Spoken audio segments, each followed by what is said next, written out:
Assalamualaikum warahmatullahi wabarakatuh. Di sini saya akan menyampaikan materi dari kelompok 5 yaitu mengenai hubungan dan organisasi internasional. Oke, untuk selanjutnya saya akan membahas untuk yang poin A yaitu pengertian hubungan internasional dalam arti sempit. Hubungan internasional dalam arti sempit adalah hubungan yang diadakan oleh suatu bangsa atau negara yang satu dengan yang lainnya. Jadi, pengertian hubungan internasional adalah kegiatan interaksi manusia antar bangsa baik secara individual maupun secara kelompok. Oke, untuk yang selanjutnya yaitu poin B, pentingnya hubungan internasional bagi suatu negara dikarenakan faktor-faktor sebagai berikut. Di sini ada dua faktor. Yang pertama adalah faktor internal dan yang kedua adalah faktor eksternal. Saya akan membahas untuk yang faktor internal. Faktor internal ini adalah adanya kekhawatiran ancaman kelangsungan hidup baik melalui kudeta atau perebutan kekuasaan maupun intervensi atau campur tangan dalam perselisihan antara dua belah pihak dari negara lain. Untuk yang faktor eksternal adalah ketentuan hukum alam yang tidak dapat dipungkiri bahwa suatu negara itu tidak dapat berdiri sendiri tanpa adanya bantuan dari negara lain atau kerjasama dengan negara lain. Jadi hubungan internasional itu menjadi sangat penting dikarenakan suatu negara itu tidak dapat berdiri sendiri. Oke, untuk selanjutnya saya akan membahas untuk yang poin C yaitu pola hubungan internasional. Pola hubungan internasional ini ada tiga.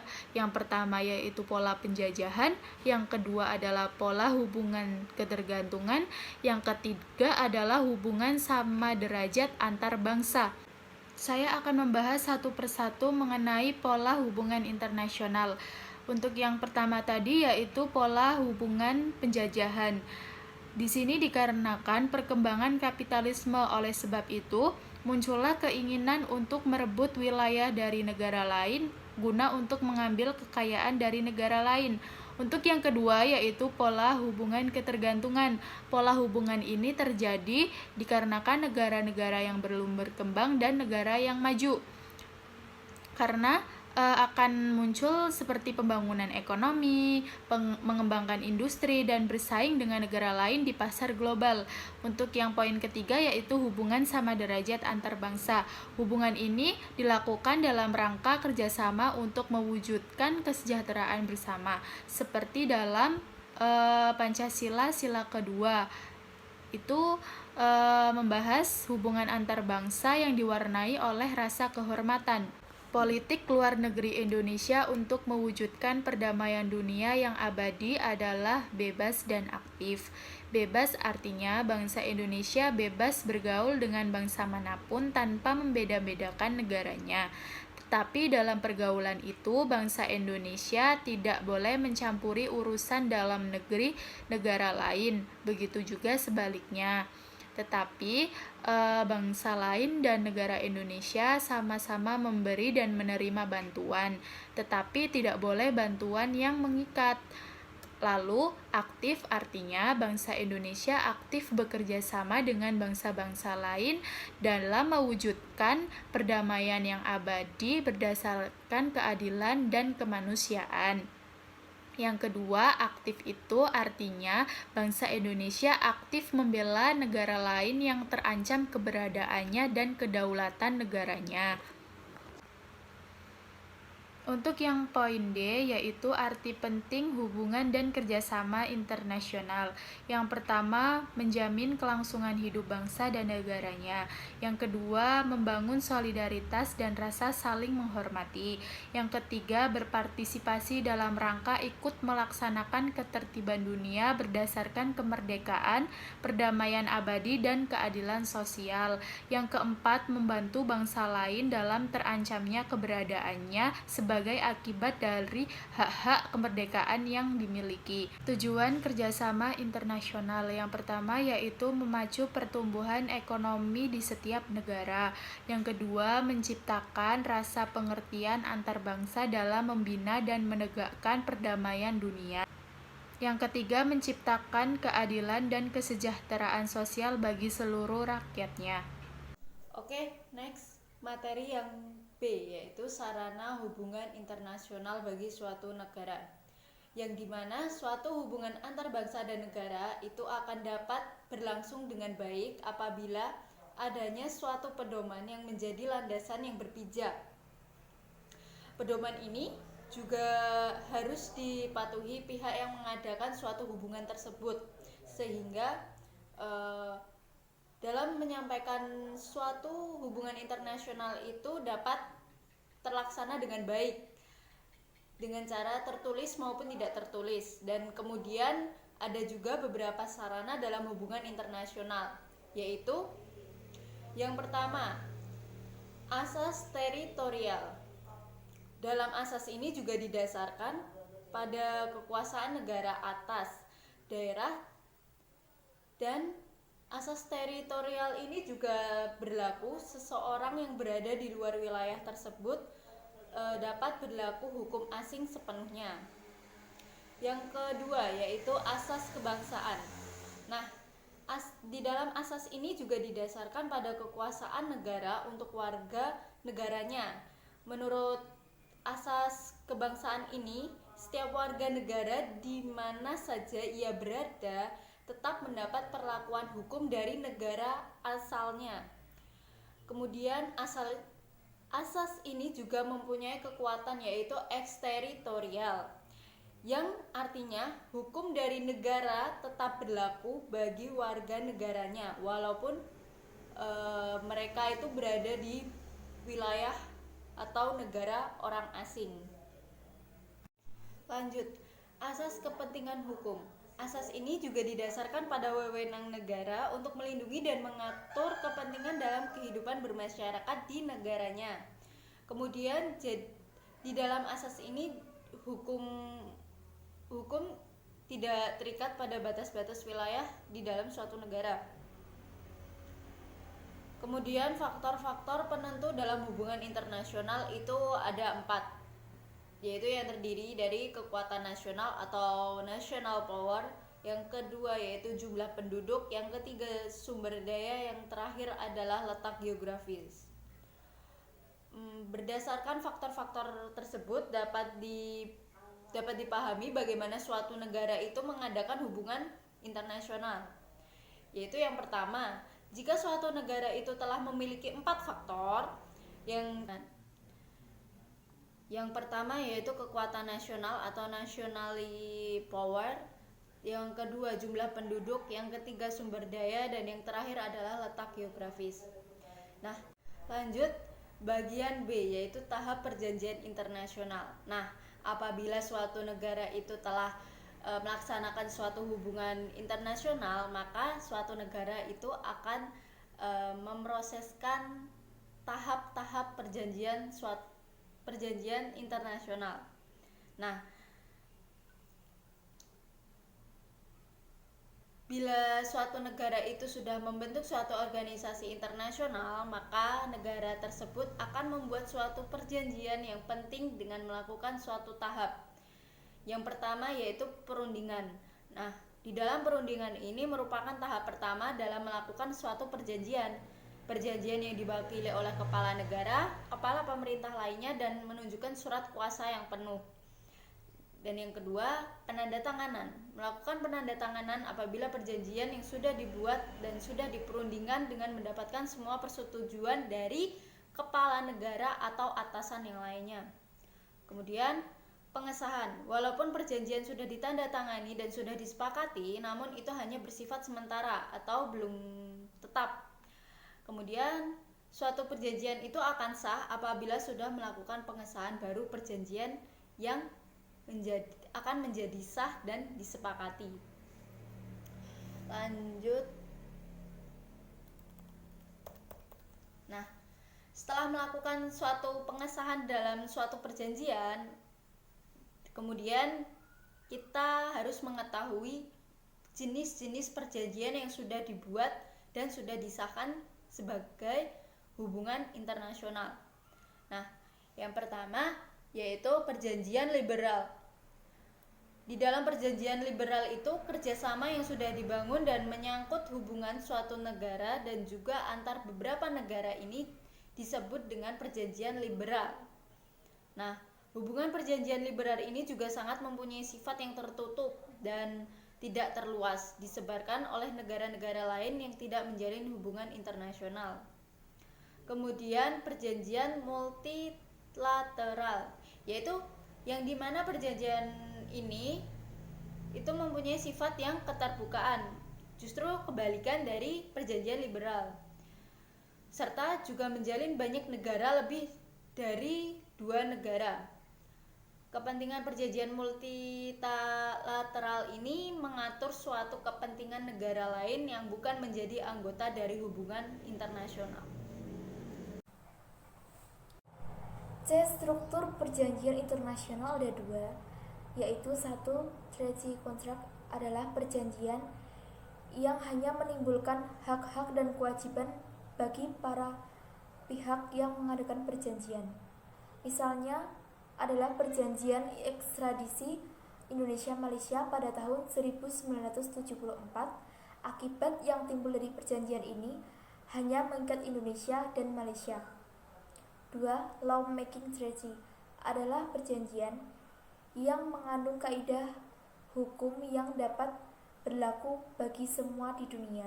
Misalnya adalah Konvensi Hukum Laut tahun 1958. Pada umumnya, pola isi struktur perjanjian internasional adalah sebagai berikut. 1.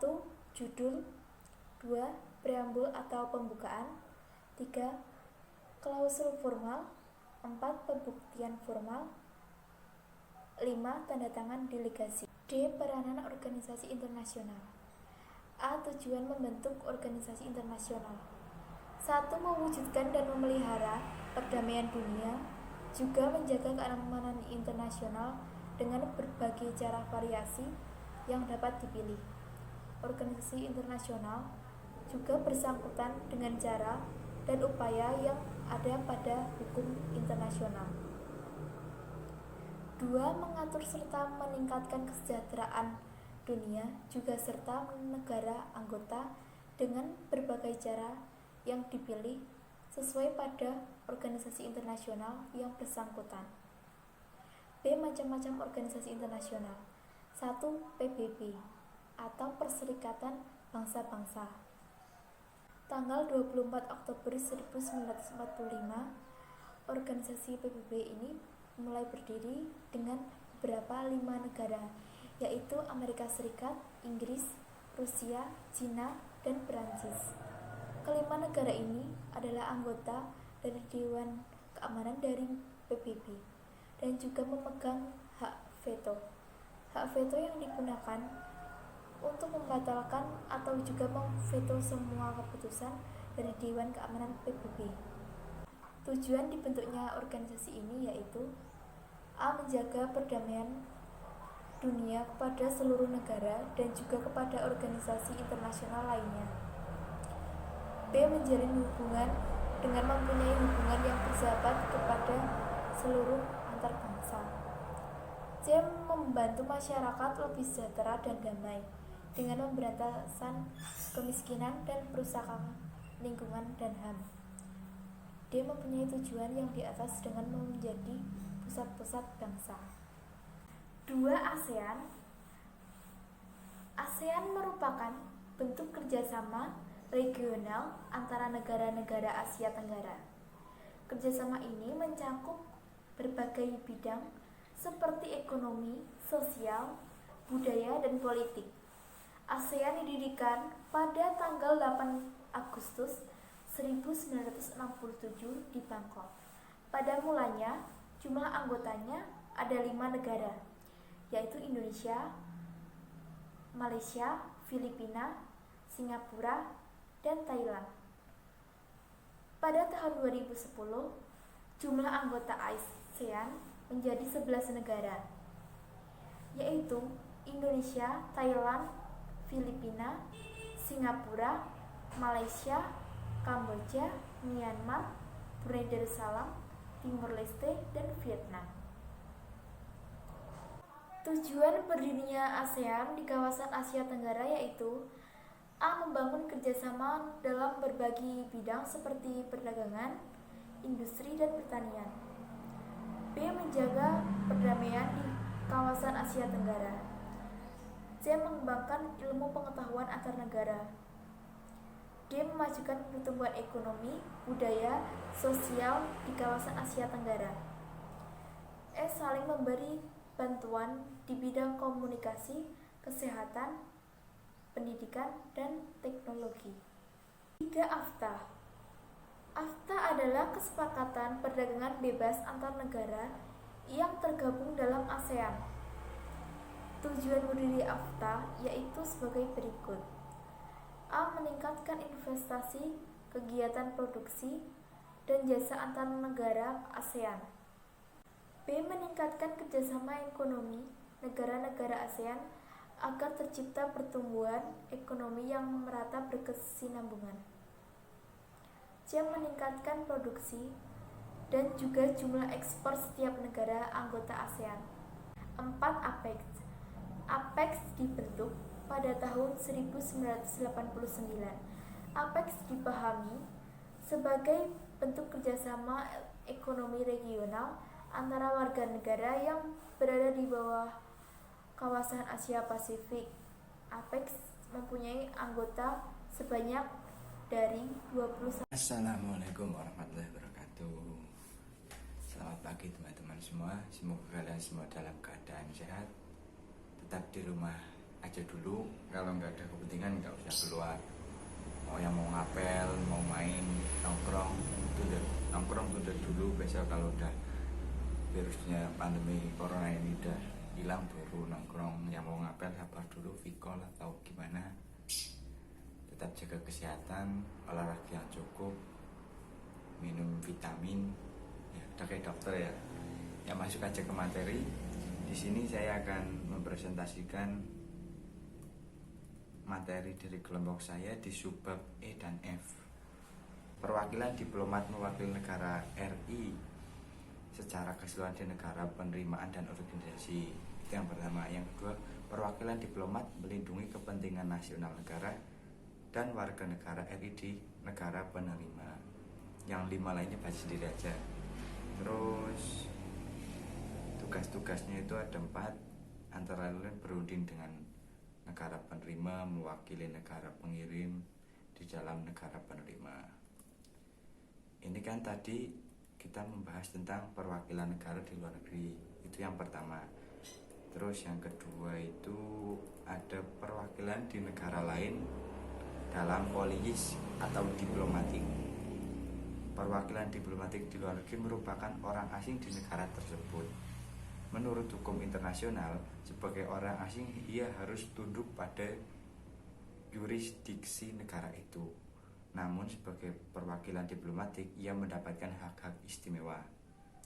Hak-hak istimewanya antara lain itu kebebasan terhadap yurisdiksi sipil dan kriminal negara penerima, kebebasan terhadap semua pajak dan bea. Yang ketiga, tidak dapat dianggugatan pribadi, bangunan arsip dan dokumen perusahaan. Yang keempat, kebebasan bergerak dan bepergian serta komunikasi. Terus akhir perutusan diplomatik dapat terjadi karena 3 hal. Yang pertama, inisiatif negara pengirim. Yang kedua, inisiatif negara penerima. Dan yang ketiga, telah diselesaikannya tugas diplomatik. Kita masuk yang ketiga, yang C, perwakilan negara non-politik atau konsuler. Konsul merupakan petugas di wilayah negara lain, tetapi bukan tugas perwakilan diplomatik. Kalau diplomatik kan antar negara ya. Konsul tidak melakukan hubungan resmi antar negara kan. Tidak melakukan hubungan resmi antar negara. Konsul bertugas melindungi kepentingan komersial negara yang menunjukkannya. Fungsi perwakilan konsuler secara terperinci diatur dalam 5 konvensi Wina mengenai hubungan konsuler dan optimal protokol tahun 1963. Antara lain sebagai berikut. Yang pertama, melindungi di dalam negeri penerima. Yang kedua, memajukan pembangunan hubungan dagang, ekonomi, kebudayaan, dan ilmiah antar kedua negara. Yang ketiga, bertindak sebagai notaris dan panitera sipil di dalam konsul tidak melakukan hubungan resmi antar negara kan. Tidak melakukan hubungan resmi antar negara. Konsul bertugas melindungi kepentingan komersial negara yang menunjukkannya. Fungsi perwakilan konsuler secara terperinci diatur dalam 5 konvensi Wina mengenai hubungan konsuler dan optimal protokol tahun 1963, antara lain sebagai berikut. Yang pertama, melindungi di dalam negeri penerima. Yang kedua, memajukan pembangunan hubungan dagang, ekonomi, kebudayaan, dan ilmiah antar kedua negara. Yang ketiga, bertindak sebagai notaris dan panitera sipil di dalam kapasitas dari macam yang sama. Yang keempat, mengeluarkan paspor dan dokumen perjalanan kepada warga negara pengirim dan visa atau dokumen-dokumen yang pantas untuk orang yang ingin pergi ke negara pengirim. Perwakilan konsuler bukan merupakan pelaksana politik negara pengirim. Ia tidak memiliki fungsi politik. Komunikasi konsul dengan negara penerima tidak langsung, melainkan melalui perwakilan diplomatik, tidak secara otomatis memutuskan hubungan konsuler. Prosedur mengangkatan konsul antara lain sebagai berikut. Yang pertama, pemerintah negara pengirim menunjukkan sebagai seseorang untuk diangkat menjadi konsul. Yang kedua, penunjukan itu diberitahukan kepada negara penerima dan disertai permintaan untuk mengeluarkan eksekutor. Hal tersebut dilakukan dengan mengirim komisi konsuler melalui saluran diplomatik. Yang ketiga, apabila negara pengirim menyetujui penunjukan tersebut, negara penerima akan mengeluarkan eksekutor konsuler sebagai permulaan tugas konsul. Ini ntar kalau mau lengkapnya dibaca ada di Word-nya ini ya. Saya bacanya nggak lengkap, takut durasinya kelamaan. Sekarang yang bab F, kerjasama dan perjanjian internasional yang bermanfaat bagi Indonesia. Indonesia banyak melakukan kerjasama ya sama negara-negara lain. Banyak yang bermanfaat itu banyak, seperti perjanjian itu ada Renville, Linggarjati, Ramrayem, banyak perjanjian banyak. Kalau kerjasama itu Indonesia ikut serta sebagai anggota PBB, menjadi anggota dan penggagas berdirinya ASEAN, menjadi anggota OPEC, Indonesia menjadi anggota OKI. Kalau kerjasama itu Indonesia ikut serta sebagai anggota PBB, menjadi anggota dan penggagas berdirinya ASEAN, menjadi anggota OPEC, Indonesia menjadi anggota OKI, Indonesia ikut serta dalam forum AFTA, dan Indonesia ikut serta dalam forum APEC. Dalam melakukan kerjasama tersebut, manfaat dan hal luhur yang dapat diperoleh antara lain seperti berikut ya. 1. Meningkatkan kerjasama kesejahteraan rakyatnya. Yang kedua, meningkatkan pertumbuhan ekonomi. Yang ketiga, meningkatkan tingkat pendidikan masyarakat. Yang keempat, meningkatkan penguasaan teknologi dan ilmu pengetahuan. Dan yang kelima, meningkatnya kunjungan wisata mancanegara. Sekian dari saya, kurang lebihnya mohon maaf. Ini mungkin video ini kaku banget karena saya jarang ya pakai grogi kalau ada kamera, apalagi kamera depan. Kurang lebihnya mohon maaf. Assalamualaikum warahmatullahi wabarakatuh.